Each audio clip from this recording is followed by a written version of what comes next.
What's up, everybody? Welcome back to another episode of Open Book. And this week, I got my guy, Darn It Gifted, in the building. What's up? What's up? How y'all doing? And look who came back to join us, Mac Deuce. So, tell people about yourself and what you do.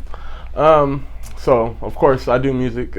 So I like hip hop. I like R&B. I actually like all type of music. So that's where I get my versatility from. Mm-hmm.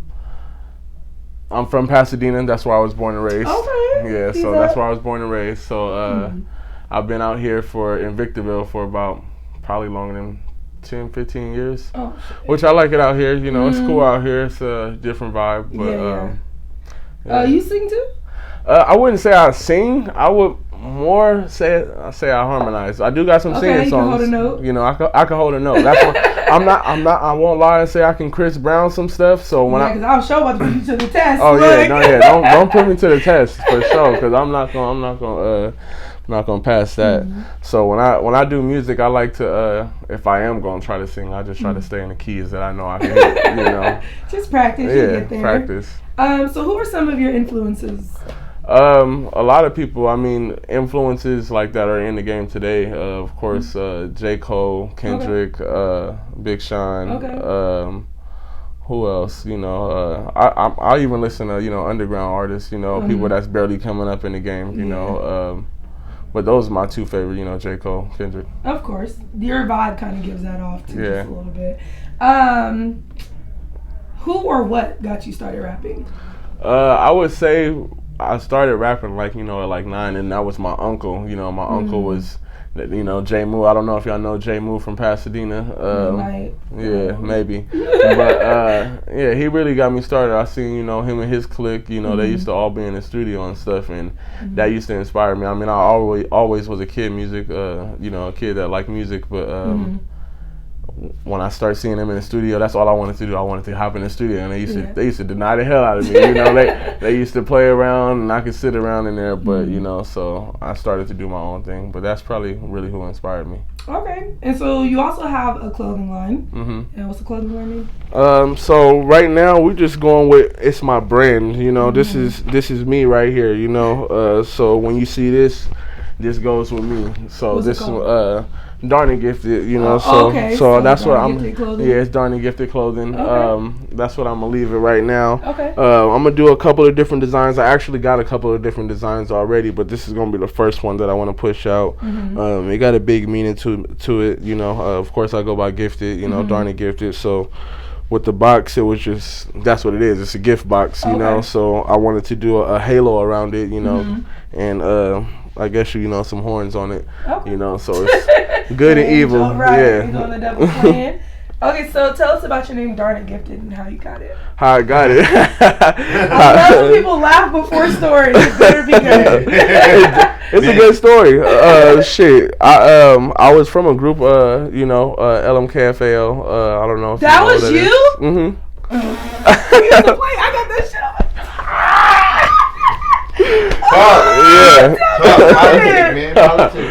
Yeah, man. But I was from that group. Those my boys and shit. So when I was from that group, I was really pushing that shit. So we ended up getting to it over some bullshit. Stupid shit. Stuff that money and stuff. Stuff that people always get into it over. Stuff that could be resolved, but it turned out into a bigger situation. Yeah. So I guess that's what happened. But I was repping that. I used to go by Gifted LMKFAL. So really, what happened? We started doing diss tracks. I wouldn't even say we started because I really started it. What is it, boys? What's the movie called? What's the group called that started beefing within their crew with Easy? Shit, NWA, G-Unit, shit, G-Unit. Who else? Fucking. That was not a beef. That was just a dissolution of a marriage. Hell no. Yeah, but yeah, that's pretty much what happened. I mean, I guess I would say I was started. We fell out. So, I mean, even falling out from the group, I think I just decided that was kind of the way to go, to kind of end. That name coming yeah, that's how. Yeah. Yeah, so, I was gonna ask. Look, you tell me the story. Yeah. Oh yeah. So how the name came into play? I dropped a diss track, and then they all dropped diss tracks on me, and it was one diss track. Blaze dropped one, and it was called "Darn It, Darwin," and it was a hard ass track. Darn It, Darwin. Yeah. I love it. You gotta definitely look that track up. Okay. You know, it was a good ass track. And after that, I came out with another one. After that, it was LMKFL Broke. So it was really. You woke the game up. All the niggas start dissing each other. Yeah, like it was so much dissing. It was so much. Yeah, I mean, if you even go look it up, you gonna see. Yeah. It was fun. It was very entertaining. It was entertaining. It was But it wasn't for entertainment. Y'all were. It wasn't. serious. Yeah, it was definitely serious at the time. I was on the outside looking in. Yeah, so I know everybody. You guys were boys though. Yeah. So okay, well we'll ask how you resolved it afterwards. But go ahead. So. Yeah. So pretty much. He dropped the fire ass track, and it was like I really didn't know what I was going to, I was going to drop the LMKFL for my name. Of course, I'm not from the group no more, so I didn't want to just go by Gifted, like looking that up, you're going to see a damn movie or something on before you see, some music. So I actually really liked the song, I really, it was a dope ass song. So when I looked at it, I was like, darn it, darn it, Darwin, darn it, Gifted. And my name is Darwin, so when I was looking at it, and I was like, I always wanted something to be with my with my name in it, and then I was like, darn it, that's the beginning of my name, DAR, for darn, and then I was like, darn it, Gifted, I'm about to put that together, and then I came up with the logo, and that's what it's been today. I know he mad. He made money off his disc. Yeah, man, it was great when I actually looked at it, and I was like, damn, that was dope, And then what really even stuck to it was everybody was saying that every time I went somewhere, darn it, Darwin. I was like, you know what? I'm about to turn Darn It into something, So I even got a logo for it. I got a pretty dope logo, another logo for Darn It Gifted. West Coast symbol, representing the West Coast. So okay, yeah, that is such a funny origin story. Yeah, so that like that's why I was feeling like I was like the way everything planned out and everything. It was like, I guess stuff happens. Yeah. Okay, so you also have a day job.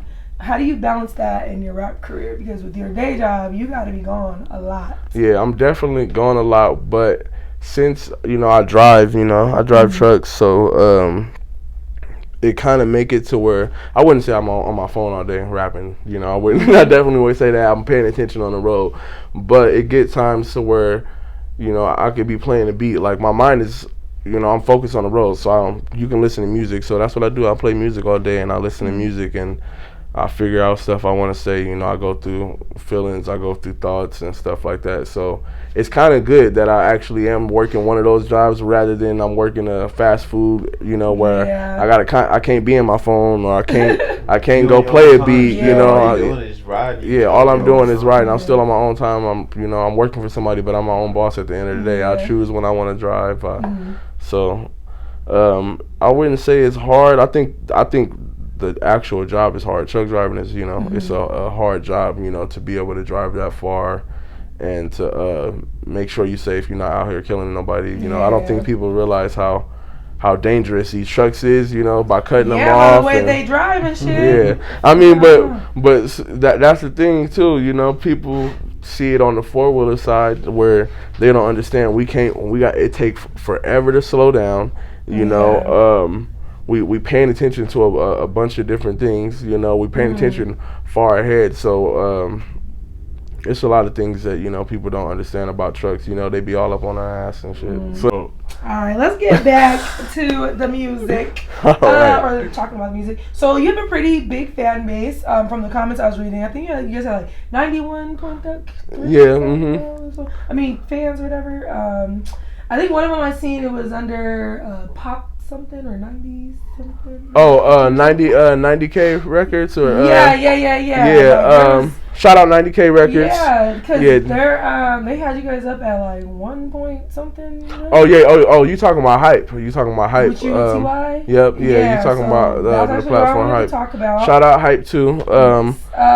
How do you deal with backlash though? So going back to the comments, how do you deal with backlash and deciding that I'm gonna keep going even though the people are probably Oh, because at the end of the day, it don't matter what anybody say. I got people around me. I got best friends today. You know, I got people that I fuck with, I rock with, that we kick it every day. They don't listen to my music. Okay. Specifically because they don't listen to my type of music. They, you know, they might listen to gangster rap, which mine is, you know, mediocre. It won't go as far as, you know, no NWA, but you know, I still, you know, I do different type of music. So they won't say my music ain't bad, but they won't necessarily listen to it. You know, maybe not at that time. Maybe they'll probably even listen to my song when they're going through something. They'll probably be struggling and be like, you know what, damn, I can't play this nigga song right now. You know, but it's not that they don't like my music. People just got a certain taste. So, you know, some people might pick trash, and you don't. Any artists out there, do not focus on the negative comments. Those are your best comments, because those are the things that's gonna keep you going. My best songs come from comments like that. I love seeing the negativity. I love seeing, because it gives me. I seen some shit. I mean, to tell you this. We was riding back to California, boy. I see some.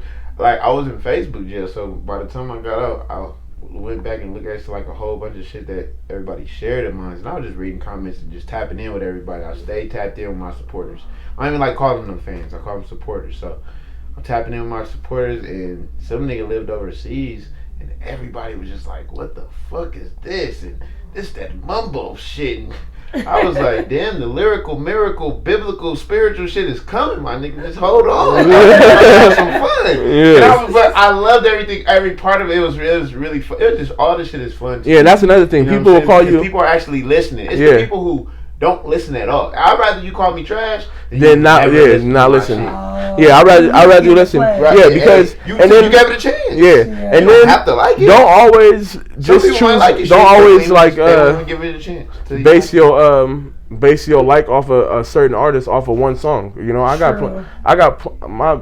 got so many different songs that you'll hear me on one song and be like, damn, I like music when he do like this. And then you'll hear a song where like, dang, I don't really like that song, but it's just not your type of music. Or I probably didn't write it for your type of crowd, you know? Yeah, which is true. It's kind of like the two songs that you had sent me. They're two completely different vibes. Yeah. So we'll get into all that though. I wanted to talk about Same Energy though. So of course it's pretty self-explanatory. But where did the concept also come from? And then how did you get T.Y. on there? Shout out to T.Y. And you also have King Truth on there, but where does he fall in? Because he's not in the video. He's not in the video. Yeah. I was like, where is he? I was expecting like a third Shout out Truth. Shout out T.Y. Shout out to Truth for sure. Shout out Johnny Cash. Yeah. Shit. Shout out Blaze. You feel me? Really, the song came from... I heard the Johnny Cash beat. I was you know, scrolling on Instagram, and I seen this beat, and it just spoke to me. I said, that needs to be mine. You know? Fuck all these other niggas comments in here. Right. That beat needs to be mine. You know, so I hit Johnny Cash up, and I was like, I need this beat. So, you know, I got it from him. And then I just really took my time. We was listening to it and everything, and you know, that song was really made in an Airbnb. You know, I shit you not. Truth hit me up. He was like, hey, you know, yeah, yeah. He was like, come to this Airbnb. You know, we kicking it over here. So I said, all right, I'm gonna bring my microphone. I'm gonna, you know, I said we about to chill. We about to kick it tonight. You know, whatever. So I just walked in the room, laid it down. I said 2 bars. I said, you know, too many people with my friend became my, you know, this is right after I'm, you know, leaving this group and everything. So it I guess you could say it kind of came from that. You know, it was just kind of more of like I noticed that fueled a lot of your music afterward too, as far as just like concepts or just touching on subjects as far as like, you know, falling out. Yeah, what's it called? So it was more, I guess that it was you know, I wouldn't even say it wasn't never a diss track or anything, but it was more exactly what I'm saying, you know, friend, you know, and then I just said those 2 lines, and next thing you know, we sitting in there, we drinking. Truth walk up. I'm like, come on, man, let's lay this down. Boom. He lay those next couple of bars down, which is fast. And you're in your crib. You made it in your room on the computer.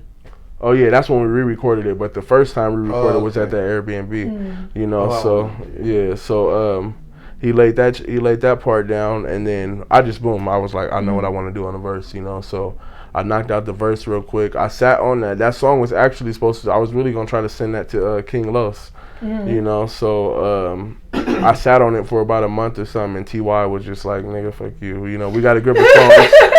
He was already asking me to be on it from the first day. 100 more of these. Let's go. Yeah, you know. And it wasn't like I didn't think he was, you know. But my first thought was to get, you know, somebody else on the song, but.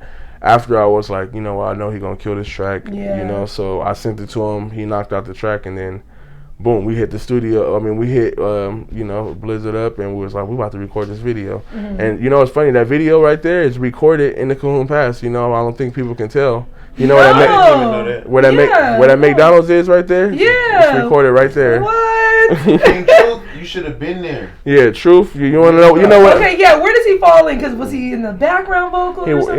He was just on the hook, you know. But it was really he was really supposed to be there. We planned this, you know. Like I'm gonna talk shit. I'm gonna talk shit today the video's so good though. Yeah, it's good, but I'm gonna talk shit because you were supposed to be there, and this is where you're supposed to do business right, even with your homies, anybody, you know, be all professional. You tell somebody you're gonna be there, you're gonna be there.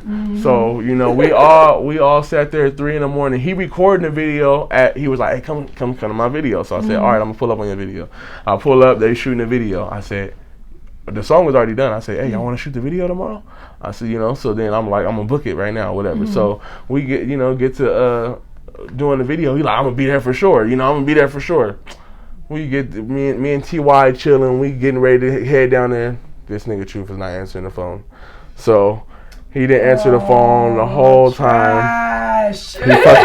He fucked that part up. Yeah. But it was a good video though. I mean, you know, he had business to do, so it wasn't like it was just like he really flaked on me like fuck you. But it was more so he had stuff to do, so I really couldn't be too mad. But at the same time, you know, business is business, so I was still like, I needed him there for, you know, I think the video would have been liver, you know, even though it's just one person, but you know, but it still did good though. It definitely did good. Yeah, it did, and it hit a lot of numbers too. Yeah, I actually really like the song. I was like, when I seen that Ty was a part of it, I was like, your guys'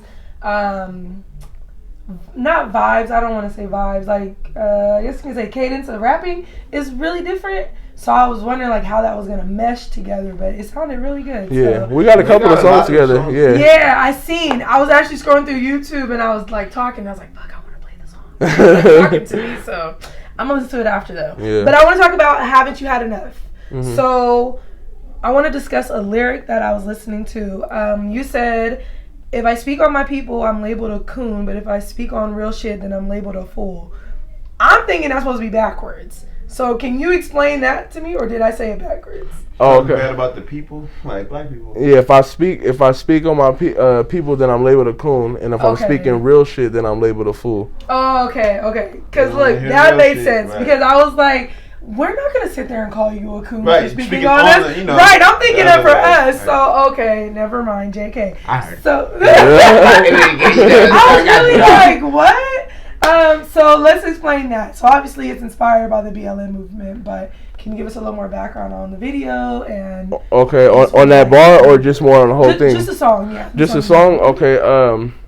Unless you have more to say on the bar, that's cool. Well, that bar really stuck out just because when you speak on I feel like as a black person, whenever I speak on gang violence or whenever I speak on gang or something, it's like, or when I speak on a death that I feel like, may not have it could be justified, by the killing or something like that. I feel like people automatically label you a coon because you don't side with your people, in certain situations, That's so true. You say the wrong thing and people, the first thing that come out, out of somebody's mouth is coon, which to me, like, that's a disrespectful word. That's like as fast as calling somebody a bitch. You can get these hands. You can get these hands as fast as you. They both are the same. So they both the same thing to me. So when you speak on your own people, and your people don't agree with it, it's because that's the first thing they call you. They call you a coon. Okay. I don't know if you've seen that movie. What is it called? The dude sitting in the back seat. I know you probably seen the cover. He's sitting in the back seat, and the black dude's in the back seat, and the white dude driving. And it's Taxi with James. I was thinking Driving Miss Daisy, but no. You talking about Samuel Jackson? Not Samuel Jackson. It's nope, it's not Jamie Foxx. I forget of the artist's name, but that's a real good. Yeah, but it's about a movie. But okay. It was, you know, I really, when I wrote that song, I was thinking about him because I was watching this movie and it was just so real to me because I'm gonna find it. I really wish I can tell y'all exactly what this movie. Definitely watch this movie because it's a powerful message in it. Film series concludes with the true story of two men, a black classical pianist and his white driver. Green Book. That's what it's called. Journey through the segregated South. Jeffrey Brown is still at the movies for us. It's a familiar premise. Two people, different. Oh, is this real? Yeah, it's a true story. This is a true story. This artist, that's what inspired this movie. Kind of inspired that song. I would say, yeah, this movie definitely inspired it because I watched it a week before. I didn't know that I was gonna make this song. It wasn't my intentions. It's just when I heard the "Haven't You Had Enough" beat was working. Shout out Beats by SoundCloud. Shout out 90K Records. We was doing a song together. So that was the thing. She putting a project together. Cultivation 20. Okay. So, and that's what all these different artists, you know, people that do good music, you know, from all these different cities. So she pretty much just told me to find a beat from this dude, and I heard this beat, and he really didn't want to give it up, you know. It's because when a producer has such a a good beat, they want to lease it, you know, they want to get their money from it, or if they do want to sell it to somebody, they want to sell it to a bigger artist on a bigger platform. Yeah. So, you know, they want to sell it to a J. Cole. So when that song dropped, they name go up, you know. It was kind of hard for him to actually give us that beat, you know, but he actually was like, you know what, I'm gonna do it. You know, he probably checked out a couple of my tracks. So I told him, I was like, I'm gonna kill this song. You know, I'm gonna actually do my job on it. So when I just heard the "Haven't You Had Enough," you know, I was like, I know what I want to say. Right. It's speaking to me right now. It's going on in the world. I didn't have to think about the concept at all. You know, so I just wanted to speak on everything that I had. You know, what we had enough of. You know. Gang stuff, you know, being treated, you know, wrong just because of the color of our skin, or people being prejudiced on us or racist.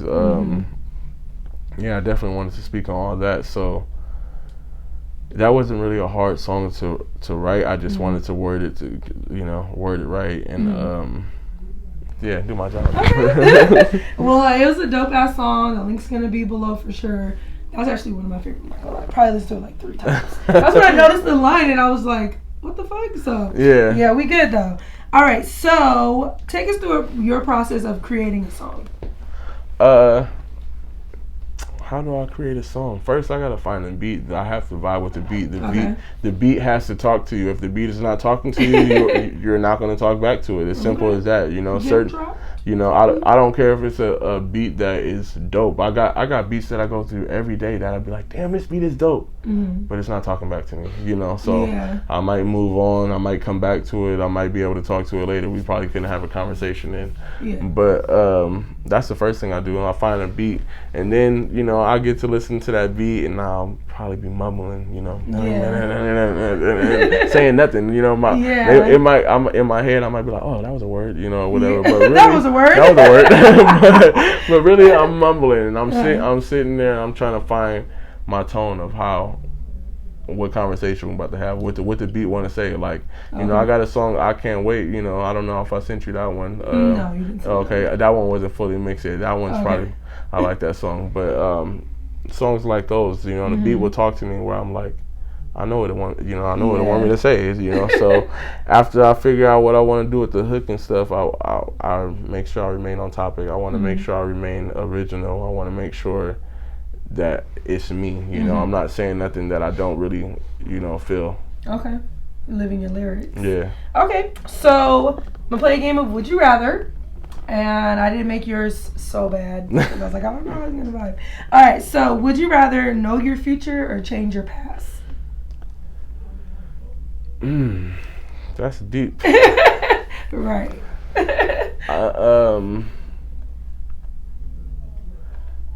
My past is my past, so I wouldn't necessarily change my past. I would. Sometimes you might think you want to, but You know, a lot of things that I learned today are from my past. So I think I would just rather. What's going on? Yeah. So you rather know your future? I'd rather know my future. For Okay. Sure. Okay, so we're gonna go ahead and get personal with you a little bit. You already talked about how you have kids, but are you single?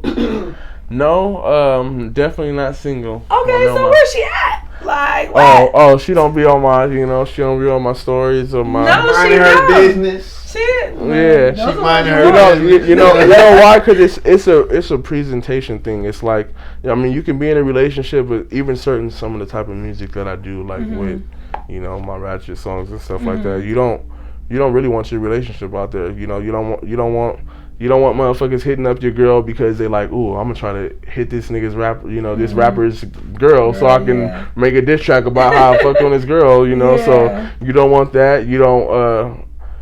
You want groupies on your page, So she got you want as a female that is dating an artist and stuff. I think they gotta kind of understand that, you don't see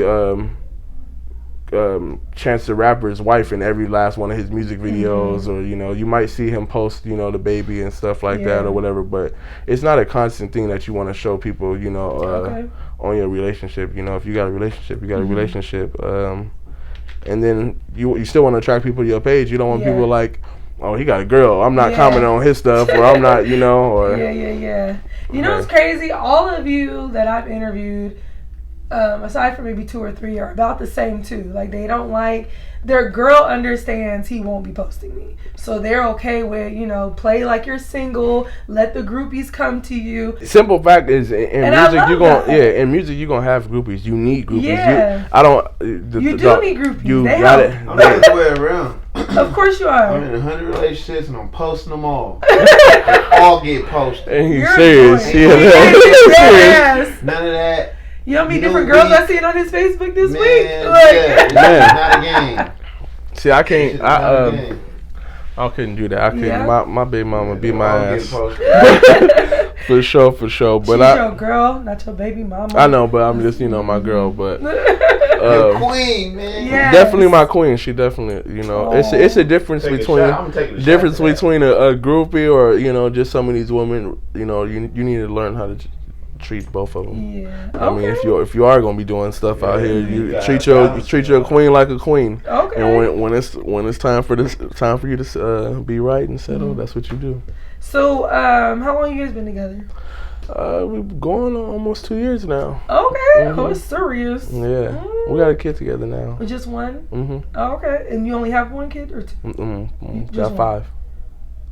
I'm trying to catch up. How old are you? 27. 27 club. We didn't remember the 27 club. The 27 club, baby. I'm done. Anyways, okay. So let me rearrange my questions real quick. 5 youths. Okay, so 2 years. I'm pretty sure you was out here slanging and banging and whooping and scooping. That's what I call it. So what were your requirements for this relationship that you're going to finally be like, you know what? This is it. I really did. I liked her. It wasn't at that time. I was really looking for something serious per se, because at that time I was really more so a single dad. So the kids were staying with me. So it was like I couldn't do it by myself, and I couldn't be dependent on my mom every situation that I get myself into. So I guess I was looking for that one. I didn't know I was gonna actually run into her. I was still just running, doing my thing, and then we started talking, and I was just like, this woman seemed cool, to be around my kids, because that's the first thing. I don't care. I really don't care how bad you are, how popular you are, with the clothes you rocking, how much ass you got. I got kids, so the first thing is how can if I leave, how are my kids gonna be raised around this woman, or are they gonna be seeing things that they shouldn't be able to see, or so. Okay, that's so dope. Not too many people think like that, but go ahead. Sorry. Yeah.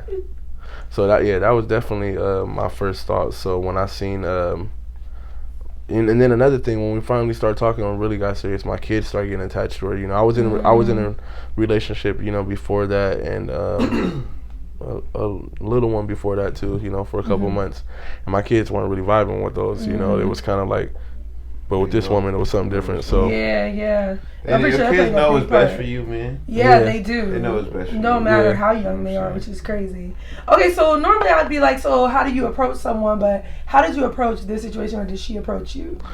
I approached her. We was at Gators, and I don't know if y'all know that little liquor store right there by the Food for Less, but it's funny too because I wasn't even trying to talk to nobody. I was sitting in the car. The homie asked me for a ride home, and I was like, all right, let me give you a ride home. And he was trying to game him up, and they just kind of like flung him off. He was just sitting in the car, and he was just like, hey, what's up or whatever, and they just like kept walking. I was like, oh, hold on, let me hop out. You feel me? So I hopped out.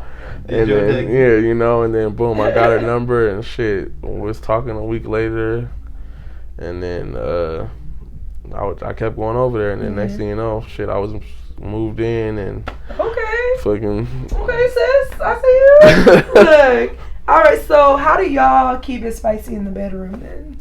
I mean, it don't specifically be yours, but what do you do to keep it spicy in the bedroom? Shit, I make sure I do exactly what she wants. She on birth control. For sure. She on birth control for a reason. Gotta have birth control. I don't do condoms. Shit. First of all, none of y'all niggas do condoms. No, willy-nilly, like ain't diseases still in the goddamn world. Man, that's true. It is. Risk takers. So what is some of your kinks? What do you like done to you? Oh, like sex-wise? Yeah. Oh my gosh. Like her to play with the balls. Play with them, motherfucker. Hold on, I'm gonna take a shot for that. Wait, no, that's next. Oh, that's next? Oh, shit. Alright. I'll take 2 shots. Fuck it. Take a shot to that one. Play with the motherfuckers, girl. I'm done. Bro, he trying to get lit. That's the caption you gonna need to use. That's going on Facebook. What, my balls lit? Because I'm doing one. I don't do tequila. I'm more of a bring your home girl. No. I kind of like your home girl that you brought over here the other day. She was helping me out. She's cute. No threesome. Hey. Cute. That's the quickest way to get something. Well, let me fuck with your home girl. You don't have to be there. I'm done. Occasionally when we have fun. That's how you spice up a relationship. Okay, so let's talk about it since we're here. A threesome normally is not a good thing because y'all don't know how to sit y'all ass down and leave the bitch alone. And that's what I was, I was talking to somebody the other day. You know what? You are a different breed, so women don't know how to let me do my thing, mind their business. Yeah, but I only respect that rule in a threesome. Which like say me and my girl wanted to invite one of her friends, or okay, we went to a bar. Every day. Friends is a limited time only. Friends are off limits. Yeah. You gotta. Friends are off limits. Friends. I mean, unless that's y'all thing, but friends are off limits. Yeah, it depends. Don't let me bring one of my girlfriends. But I feel like it is a boundary thing. Your woman should always be put first. It's especially if y'all was in a relationship first, and this wasn't something that was set in stone when y'all met, and y'all was doing threesomes when y'all first met. You need to put your woman first. It's no. So I don't even give a fuck if the girl pussy is on fire or the head's on fire or something. She gets to go first. Yeah. Shoot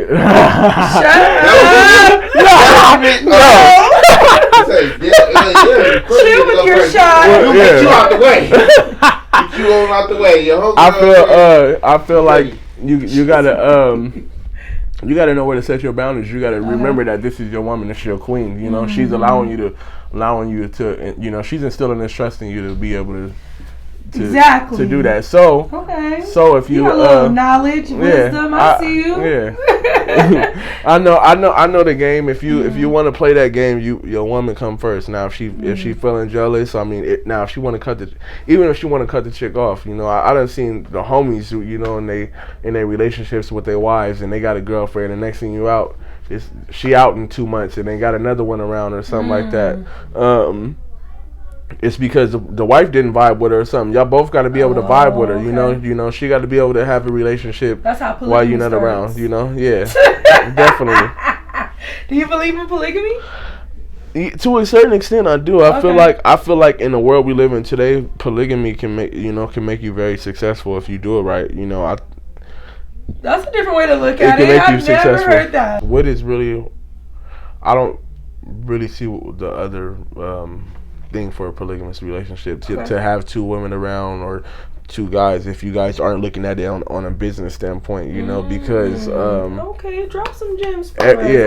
Everything is a finance. It's you know, so having a different person, it need like me, for say if I was a truck driver, you know, I'm a truck driver, so if I was in a polygamous relationship and we all had kids, you know, and it would be switching off. It would be one at home, one on the road with me. Somebody, you know, somebody got to teach these kids how to grow food or something. Something, you know. Somebody got to be able to take the kids somewhere and it's not just about people always. I don't know. That's what people that's what. If that's what you try to have one of those relationships for, you don't. For that shit. Or I mean, both your finances. Your finances. You don't even have to have kids. Yeah, that's all I say. You ain't even gotta have. Y'all can be in a polygamous. And I guess on that standpoint, if you ain't got no kids and you're that's just y'all can strictly just be having fun. That could just be somewhere you and your girl could just be. All right, we tired of this hoe. She gotta go. Next one. You know. Okay, so we're gonna move on to the take a shot with Cici. Okay. All right. So get your question together. We'll pour up and take a shot. They got me drinking tequila. I'm more of a. And she got us drinking tequila. Yeah, well, y'all asked for that. You and my other guests. So, I mean, y'all can, if y'all want to do y'all's, that's cool. It don't matter. We can do whatever. Whatever. Oh wait, mix them. Is that good? Oh, I need that. They're both tequila, right? Sure. Yeah. Don, we got Don. Hey, let me tell y'all. It's not Don Julio. It's Don Juan. Man. That's everybody keep trying to say that. No, there's no such thing. It's that Go DJ. It's that Go DJ right there. That's DJ. It's the Don Juan. That's the reason why I call it that. Patrick Ron. Look up the definition of Don Juan. That's why I call it that. Killed him off. And we got young Jose over there. No way, Jose. It's Jose. So just thank you guys for coming to the show. This is for the audience. What are we on, episode 8 now? Gotta hit the table. And definitely shot etiquette. I just explained this in my last show. You always it's like bless in the box. Always. And yeah. Thumbs up. We fake lit. Woo! I'm so glad this is over. Alright. So you have anything? So. I guess nasty. That's why. It is. Hit that water. It's kind of like a 2-in-1 question. That's okay. Okay. So, are you married? Not anymore. Not anymore. Okay. So, what's the freakiest thing you ever done to somebody? Within or outside of my marriage? Whichever one is the freakiest. Yeah, 29 years.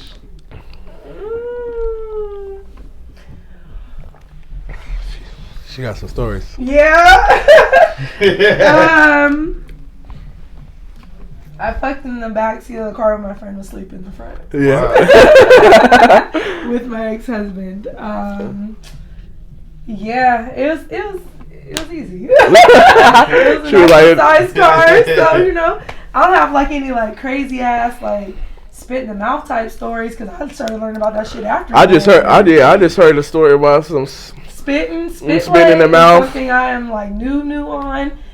You tried it before? Not yet. I do plan thinking on about it. playing on it? No, I plan on it. I want to. Shut your mouth. Of course you have. Of course you have. I was asked though. I never thought. No, see, and that's different. Somebody asked me, and I was like, "Whoa!" One of my old friends is like that. It was like, yeah, and then I had somebody else, and I was like, "Oh, this is some new shit." Yeah, so spit play is fairly new, but it's not. It's been. No, it's not. Time. Yeah, but with like in our culture. I mean, but see, the thing is, it's real sexy if you do it right. But see, I didn't know about a lot of stuff I know now. Like the thumb in the ass is actually a common thing. More of a common thing. The thumb in the ass, everybody knows about that. I don't know why I was about to say that because that's more common than spitting in somebody's mouth. No. I just had thought about that when you said that because I was like, that was the first thing that came on. Yeah, it's more common. Well, it wasn't common to me because the first time it happened to me, I just said, she was like, put your finger in my ass, and I was just like. You hear that? Okay, you but spit in my yeah. mouth. First off, that's automatic. Yeah. Okay. Well, Automatic, now that okay, yeah, but Right. now that I So did the it, spit I was thing just like, is actually cool. I oh, like it. Oh yeah, I spit a lot. put me up on game. Got the whole saliva. So that was a 2-part question. Clean spit. Dude, that sounded like one. Well, yeah, it was. Well, the married part. Very part. Oh, okay. That's what. Anything else? Thank you guys for watching the show. I appreciate Mac for coming through He's a second great. time He's here. very talented, man. And thank you. Don't do that. Thank you for being on the show. Shout out to Mad Studios. Shout out Mad to Studios for Brian sure. Gifted. Make sure you guys look up his new music. And Definitely. You have an EP that's coming? Yeah. I don't know when I want to drop it. I was supposed to drop it in December. I'm not gonna lie. I got so many damn songs. They might as well. Yeah, I can drop an album right now. I'm trying to figure out the promotion side. Let me tell y'all something. Any artist out here that's gonna watch that, don't just be out here dropping music. Don't think that you're gonna make a hot ass song and your city's gonna fucking blow you up, because it's not gonna fucking happen. They're not gonna blow you up. It's not gonna happen. Most of this shit out here is fake stream. You know when your city supports you when you use fucking fake shit, when you use fake streams, fake comments, and then they see a motherfucking person with a blue check and comment on your fucking page, and they're like, hold on, damn, people are tuning into this person. That's when your city's gonna fuck with you. So anyways, you got all these things where you think your family's gonna support you right off the bat, and it's not that. It's not gonna happen. It's a million people in this world. The first person to say no, and that's your cousin, go ask a random stranger. You know, I notice most people that listen to my music, you know, I hand out digit cards, and what digit cards is, all you gotta do is scan your phone with the QR code and stuff like that. I hand those out in every state that I go to. You know, that's where I kind of got lucky. You know, I go to being a truck driver. So every time I get out, every day, 5 new people a day, I'm going to hand them a card. I'm going to get them to that's a cool strategy. Phone, you know, man, what I see this nigga how many states you done been through? This nigga be through so many states. Everywhere we go, I took him out to Texas where I was at. My barber gave me a little haircut. There was a bunch of young niggas up in there, a bunch of little nerd ass niggas in there. He giving out, he networking. You feel me? That's what you're supposed to do. And they looking him up. They're looking them up. All they had to do was scan. So, like, man, promotion is different from marketing. That's two different things. Yeah, it's two you know what I'm saying? things. Y'all niggas need to understand that too. Promotion and marketing are two different things. But promote yourself. Learn how to market yourself. Yeah, learn how to that's market what's yourself. really gonna get you out there. You know what I'm saying? And you already know you got the talent. And brand yourself. Don't brand yourself. This whole thing right here was to brand myself. When you see this, you're gonna know it's me. I don't have to have my face on it. I don't. This is copyrighted, so you know you see it on damn Google. My name is gonna come on there. It's gonna give you all my information, so you can ask if you can use it. Don't be using the shit without. But, period. But yeah. Okay, so thank you so much for you guys, the advice and all that good jazz. We'll catch you guys next week on Open Book.